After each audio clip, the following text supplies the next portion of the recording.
All right, gentlemen, here we are, Back in the Box Productions brings to you the OMC show. I am Mike, the original MC, and we are here today to talk about what was an intense and insane week 3 in not only the NFL, but also for Hop football.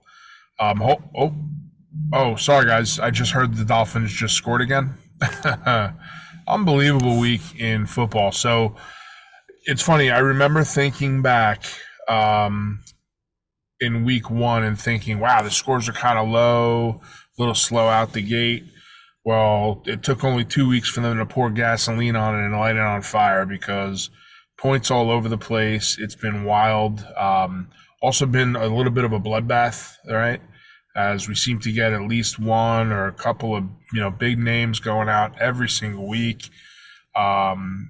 This week, including this week, so it's been wild. But if I'll tell you one thing, if the injuries prove anything about the season, it's that look, we pay attention to fantasy football, so we don't want to root for guys to get injured, but it's going to happen. It's a rough sport, and it just tells you that if you manage your team properly, there's going to be opportunities that you may not even notice at the time. So hang with it, even if you're struggling out of the gate right now. Hang with it. There's still a lot of season left. And on that note, we're going to go ahead and touch on the week 3 results in what was a wild week. We had 3 teams eclipse 200 points. We had another one get real close. This was a wild one. So let's go ahead and chop it up. And I'm going to go ahead and start by, as always, sharing my screen. And let's see what we got. Okay.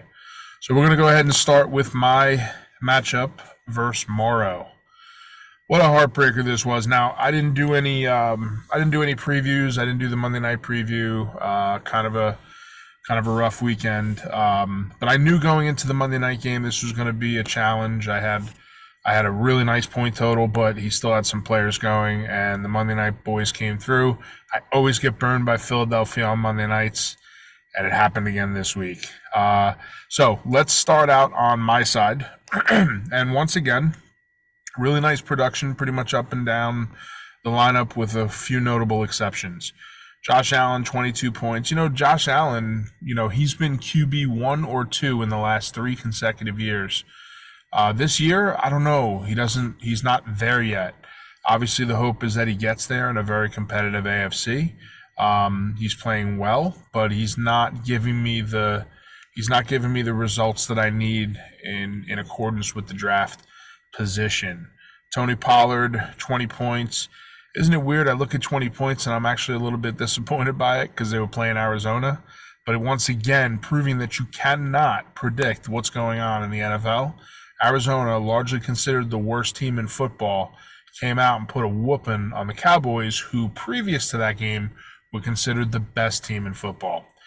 It's amazing. But the thing to remember is these are all professionals. They all want to play, and Cardinals came in with a game plan, executed it, and actually beat Dallas. Incredible game.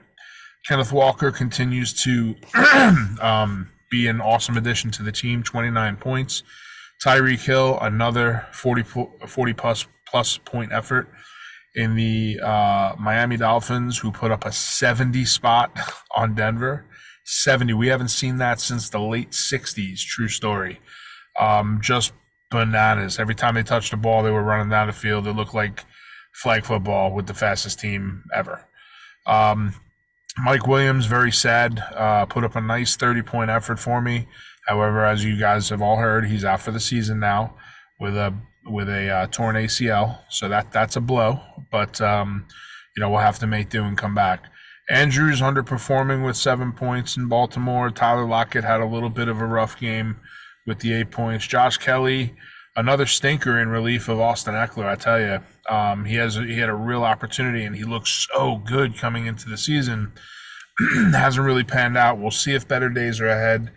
If you ask me, I think Eckler's probably going to be out one more week, and then the Chargers have a bye. So maybe hopefully after that he comes back and the Chargers start looking like the Chargers again.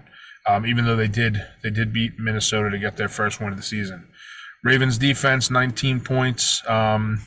I was helped out by a huge safety in that game, which was really which was helpful. Tyler Bass, 17 points, big kicker points, and the Eagles win on Monday night. Add it all up, 201 points, and I lost. And why did I lose?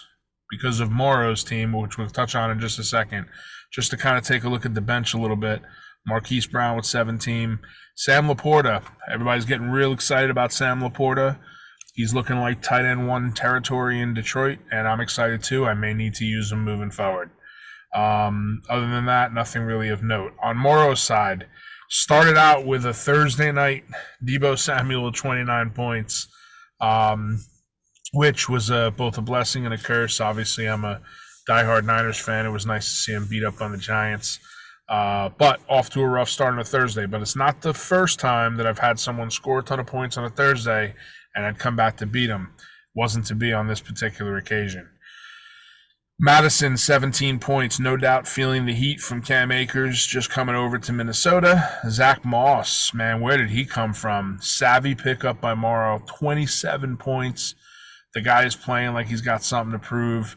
And I'll tell you, maybe this makes Indy a little more comfortable about kicking Jonathan Taylor to the curb. We'll see. That's about to get real interesting in a week or two. I'm skipping the Eagles on purpose. Travis Kelce with 19. DeAndre Hopkins with an unfortunate 7. Adam Thielen, a guy who I talked about after the draft because I kind of liked his draft position. He was like something like next to last round or something. And, you know, he has the opportunity to be a target monster, and he really came out of his shell in this particular game with 36 points. Amazing game by Thielen. Chiefs defense with 18 versus an awful Chicago Bears team. 49ers win. Now, I left out Hurts, Brown, and Jake Elliott because those were the Eagles who combined put up, 47, 57, 58 points on a Monday night. I consistently get killed by the Eagles, even though I had their coach and needed them to win. I just couldn't. You add it all up, 217 points. Guys, I'm here to tell you I've been doing fantasy football a long time. If you score 200 points and lose, it hurts. If your opponent scores 200 points and you still beat them, that feels amazing because you got all the performance you needed, and Morrow pulls out the victory. He goes to 3-0, top of his division. Goodfellas suffer their first loss of 2-1, and as we're going to see in just a moment, that's a really bad spot to be in my division because of who leads the division, and I'll touch on that momentarily. On the bench, Bills defense, 45 points versus Washington. I think they had like a dozen sacks or something. It was crazy. Browns defense, 20, has a lot of defenses on the bench. Didn't need him on this day. Congratulations, Morrow. Last thing I'll say before I move on, I mentioned this in the text last night. I want you to know I truly do appreciate the fact that everybody still gets up and gets excited when they beat the big man. I love that. I know I talk a lot of trash. I know that I play to win, and I deserve everything I get. But so it's nice to see that y'all get excited when you beat me. Don't get used to it. Good fellas are here to stay. Congrats, Morrow. Big week. All right, moving on. Brooklyn Baller losing by almost 100 points to the Polish Powers. Not a great week. And in a week where there was so many points scored, to come in under 100 for the week took some doing. That's not great. Let's take a look at how it all happened. Patrick Mahomes putting up a 30 spot. Stevenson struggled against the Jets, and what we all knew was going to be a low-scoring game. Jets defense is phenomenal. Better days ahead for Stevenson. Rolled the dice with Jaylen Warren. Now, you guys may remember a few weeks ago, we did a trade where I traded Stevenson and Warren to other MC. Didn't work out well here today. But if you watch the Pittsburgh game, don't tell me that Jaylen Warren doesn't look better than Najee Harris.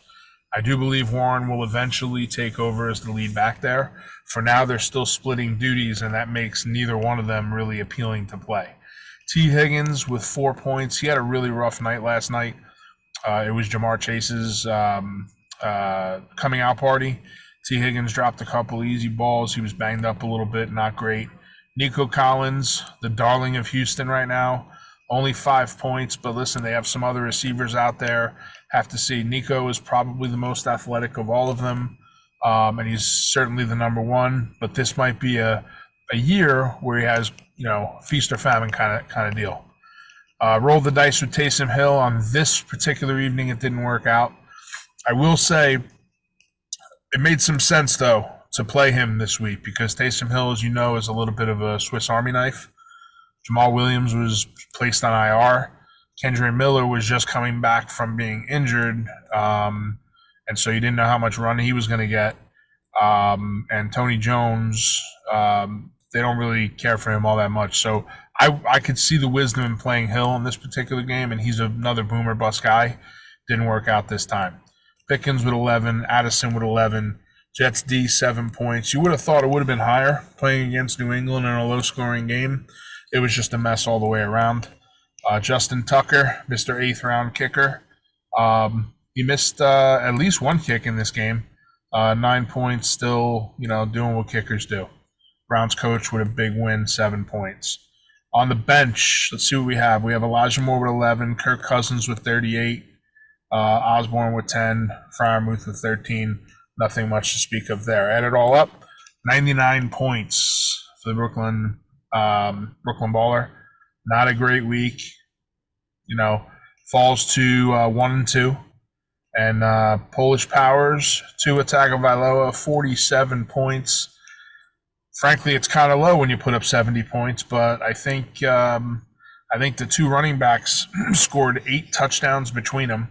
So, but still, 47 points is no joke. ETN with 17 points versus Houston. Kyron Williams, who's the de facto lead back for the Rams now. Now, he only had 7 points, but I will say this. Kyron Williams played 100% of the offensive snaps for the Rams, so he is the number one there, and I like him. He's a good player. Off game versus Cincinnati, but Rams have better days to come when Kupp comes back. It was just an all-around bad game for them. Garrett Wilson, the most unfortunate story, 9 points because obviously he's got Zach Wilson throwing to him. Keenan Allen, 56 points, including, I don't know who saw this or who didn't, including throwing for, I think, a 49-yard touchdown to the fallen Mike Williams. So that included a passing touchdown. 56 points is no joke. Keenan Allen continues to be a beast as long as his hamstring holds out. 13 points for Hawkinson, 10 for Scary Terry, 10 for Gabe Davis. Not often that you can score 191 points after getting a -3 from your defense. And why the hell would you play Bears defense versus Kansas City? It worked out for you this time, but I don't really understand it. Myers, 19 points. Every time I looked up, Seattle was kicking another field goal. So Myers paid big dividends and offset that negative on the Bears defense. Seahawks win. Barkley on the bench still hurt. Pacheco, 15 points. Again, the lead back in Kansas City, enjoyable to watch play. Rutgers. Deshaun Watson had probably his best game as a Cleveland Brown. I don't think, there was a kind of a low bar, 21 points, and it should be interesting to see whether or not he takes the next step, down the road. 191 points for Errol and the Polish Powers. Beats Brooklyn Ball, raises his record to 2-1. Looking good, and as long as Tua stays healthy, there's not a game going, happening that Earl can't win. Moving on. Oh boy, I have a lot to say on this. So, Miamichi Hop. Miamichi, best pizza in Florida. And Vinny, they get hammered, scoring 115 points, not a great week, but lose by 105 points to, frankly, I'm just going to go out on a limb and say it, the team to beat right now in this league. And we'll talk about why in just a minute. Let's start on Vinny's side. Trevor Lawrence continues to underwhelm. Guys, I'm as surprised as anyone, and I can admit when I'm wrong. I said Jacksonville would be a Super Bowl contender this year. They have fallen flat. I don't know if it's one of those situations where they knew they were expected to do well, and they're just not handling that well, but they're not playing very well. Trevor Lawrence looks ordinary, and I think he's far better than that. 16 points versus a Houston team. McCaffrey, 22 points, looking amazing with the Niners. Niners are probably top one or two teams in National Football League, as of now. And that's music to my ears. Josh Jacobs continues to underwhelm and fulfill the prophecy that I set forth before the season started, that I thought he would struggle after a ton of usage last year, and he continues to do so. The guy's young. He did come into camp late because he was a holdout in the preseason, so perhaps he's going to pick up and do better. But he's really, really struggled so far in the early going, and it's hurt Vinny. Vinny with a management faux pas. It wouldn't have mattered because he lost by 105 points. But Jalen Waddle was ruled out of this game prior to with a concussion, and yet he left him in the starting lineup, so he got a 0 there. Devonta Smith, 6 points. This was A.J. Brown's game. A.J. Brown had a lot of complaining to do after his lack of usage last week. Devonta Smith took a backseat to him on this rainy Monday night. 6 points. George Kittle, 16. Javonte Williams, 8 points. Mike Evans continues to be a receiver having a really great season when I didn't think that he necessarily would with Baker Mayfield. Evans is playing with a purpose, and he's someone to watch out for. Giants defense with a bagel, a little 0 against San Francisco on the Thursday night. 12 points from Gano, and you got a big win from the Chiefs coach. Looking on the bench, Christian Kirk with 15, Jordan Love, 24 points on the bench. Jordan Love's playing well. And that Green Bay game, by the way, 18-17, the Packers were down 17-0 going into the fourth quarter, and they came back to win. Jordan Love starting to make a name for himself in Lambeau, and good on him. Good on him. All right, moving over to Southpaw. So this is a team in my division, undefeated, leading the league in points every single week in the first 3 weeks, and then pull off a trade for Jamar Chase, and Jamar Chase decided to come out this week. And now when you look at this team, not only are we looking at Justin Herbert, we're looking at Justin Jefferson, Jamar Chase, Amon-Ra St. Brown. I mean, this is a receiving core that's just out of bounds. It's ridiculous, bizarre. Really, really dangerous team here. Look, anything can happen. But right now, this is the team to beat, and this is the team I believe I play them this week too after a loss. That's not a great spot to be in. But heck of a week, 210 points, just insane. Let's go over it. Herbert, 44 points. Look, the Chargers can't really stop anybody, and so every game's going to be a shootout. Now, they do go down a peg without Mike Williams because he's a starting receiver, but they have other players to throw to. And when Eckler comes back, Eckler's going to be a big part of the passing game as well. So Herbert remains a dangerous quarterback, and he's talented. We all knew he would be. James Cook, 12 points. When you put up 210, 12 points is kind of pedestrian looking, but not too bad. Raheem Mostert scored 4 touchdowns on the day. Now, the one thing I'll say about Mostert is this. Miami has this guy named A-Chain who also scored 4 points and 50-something points fantasy-wise. And they also have Jeff Wilson coming back soon, who may not be as exciting, but the bottom line is look out for a little 3-headed monster in Miami. And also Mostert has significant injury history. But 45 points is nothing to sneeze at. Double day, Justin Jefferson, best receiver in the league, another 38 points. The guy just cannot be stopped. Can't be stopped. I thought he was injured during the game. It turned out to just be cramps, and then he came in and, just lit it up. 38 points, ridiculous. Jamar Chase, after a very slow start to the season, and then just before he breaks out, CB cuts bait on him. Unbelievable. I knew this was going to happen. I tried to trade for him myself. Here we go. Now he's partnered up with the best receiver in football and promptly puts up a 31-point night, even with an injured Burrows throwing to him. Jamar Chase could be very dangerous the rest of the year. Dallas Goedert with 9. Amon-Ra St. Brown, 24 points, just barely crossed the 100-yard mark, playing with a turf toe injury, but was able to make it through the game. And as far as I know, no other injuries to speak about. Calvin Ridley, the whole Jacksonville team struggling a little bit right now. Ridley remains a potentially dangerous guy though.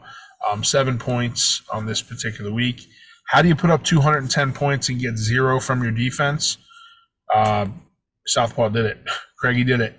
0 points from the defense, also a -4 from the coach, by the way, and only 4 points from the kicker. But when you get 2 40-point efforts, 2 30-plus point efforts, I mean, the points were there all over the place. 210. I cannot say enough about this team. It's very dangerous, but it's a long season, and things are subject to change. On the bench, Eagles D, 26.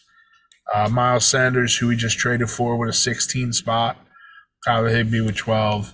None of it matters. Just steamrolling the competition right now, and I get to take him on this week, and I'm down a receiver. Should be fun. Anyway, 3-0 Craig, having a great season so far. Vinny falls to 1-2.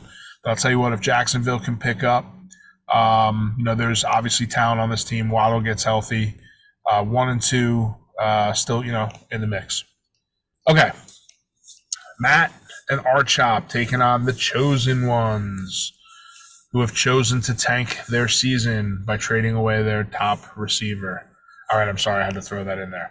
Anyway, 149, 132. This one ended up a little, somewhat within realm, close, 17 points. Let's take a look at what happened in this game. For Matt, 29 points from Lamar Jackson, who finally looked like Lamar Jackson. A couple of rushing touchdowns. Rushing was a part of the game plan. James Conner, what a ballsy play. I mean, we'll look and see who else he could have played here. But James Conner versus a stout, so we thought, Dallas defense, and puts up 18 points, no joke. Breece Hall, after his coming out party in the first game of the season, has really struggled, but it's just the Jets team as a whole. They just look a little lethargic on offense. Breece Hall is obviously a talented dude. Only 10 points on this particular game. Stephon Diggs with 24 points, looking good. DK Metcalf, 22 points, looking good.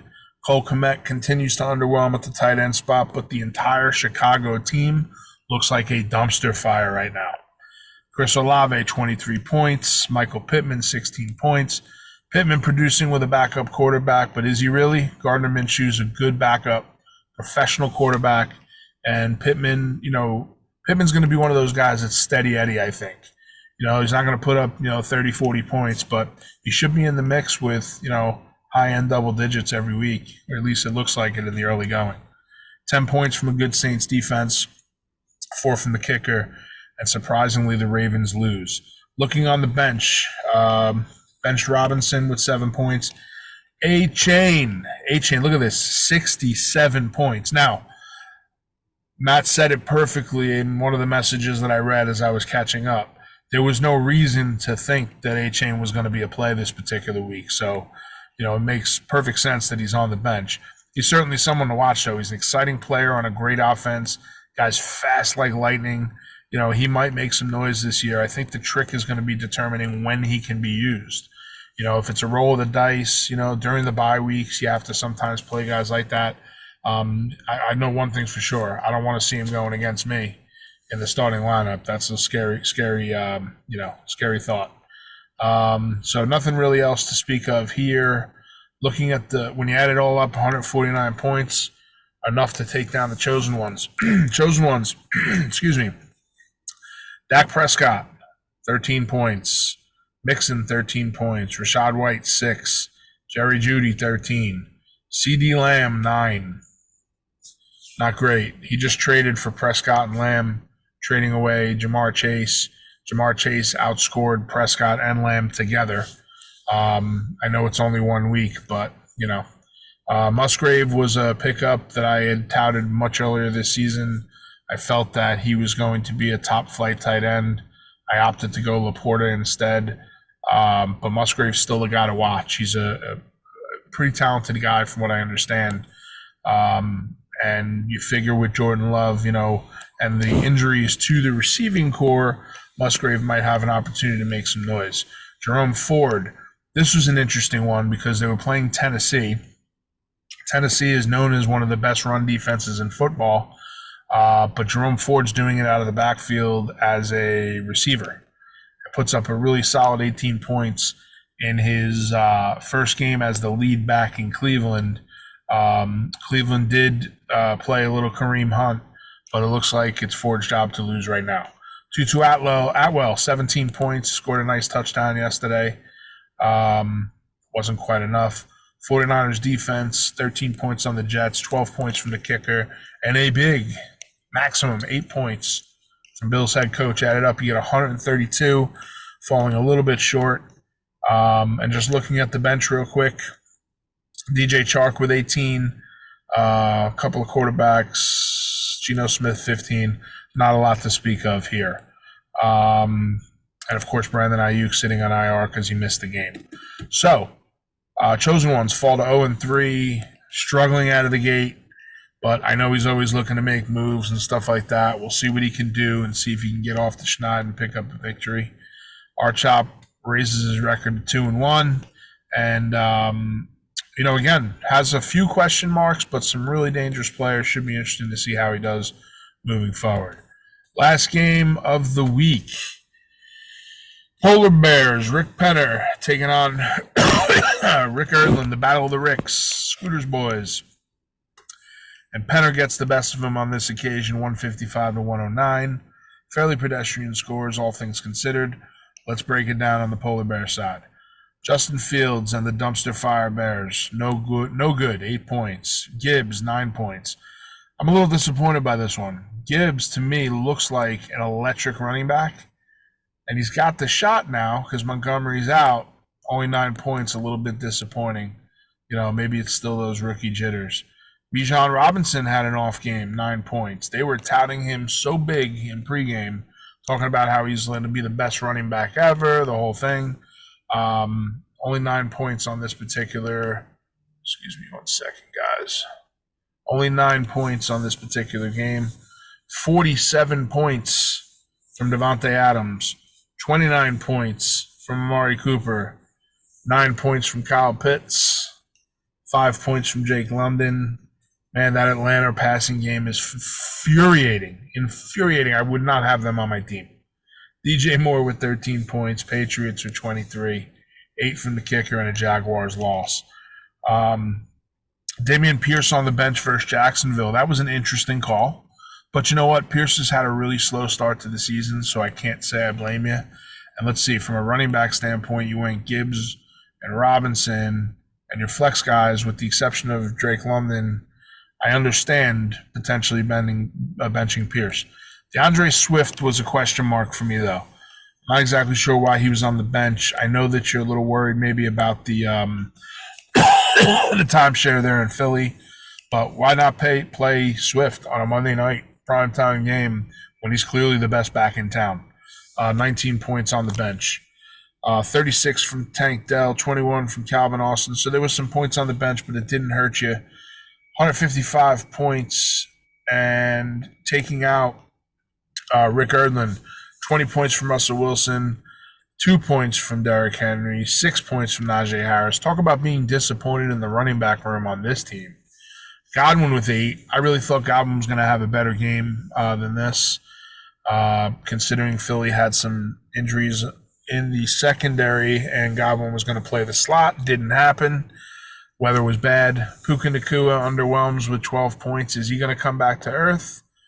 Or what's going to happen here? This was not a customary game for him, even though it's only the third one of his career. 13 points for Evan Ingram, 11 points for Thomas. Gus the Bus, only 5 points versus Indy. And Baltimore's a tough team to figure right now, aren't they? Steelers defense, 14, 13 from the kicker, 5 from the coach. There are no numbers here to be excited about. 109 points is the total, an off week for the Scooters boys, 155-109. Polar Bears raise up to 1-2. Scooters boys fall to 0-3. And again, a lot of season left to go. All I can tell you is pay attention to what's happening to the players. Maybe look at some trade opportunities. Don't be shy about it. There's been a couple of big ones already this year. And, good luck, because, again, there's still a lot of time to go. On that note, I'm going to wrap up today. Heck of a week. Thanks for bearing with me while I was dealing with some stuff. Hopefully I can get back to a little bit, more of the normal videos as the weeks move forward. But I did want to make sure that I hit you with a little wrap up today. And on that note, that's really all I got. What a wild week. I love football. It's a good diversion from everything else going on. A lot of points scored, a lot of injuries. Uh, yeah, what a week it was. What a week it was. So anyway, on that note, thanks for watching, you guys. Much appreciated. Would love to see some other folks post some stuff, some videos on the Facebook page, send it to the text chat, whatever it is. Would love to see you guys get involved, Other than that, have a great week, and we'll see what's going on for the Thursday game in just a couple of days. On that note, this has been the original MC. Thrilled to be back in the box and talking football with you on the Week 3 wrap-up. You guys have a great week. Take it easy.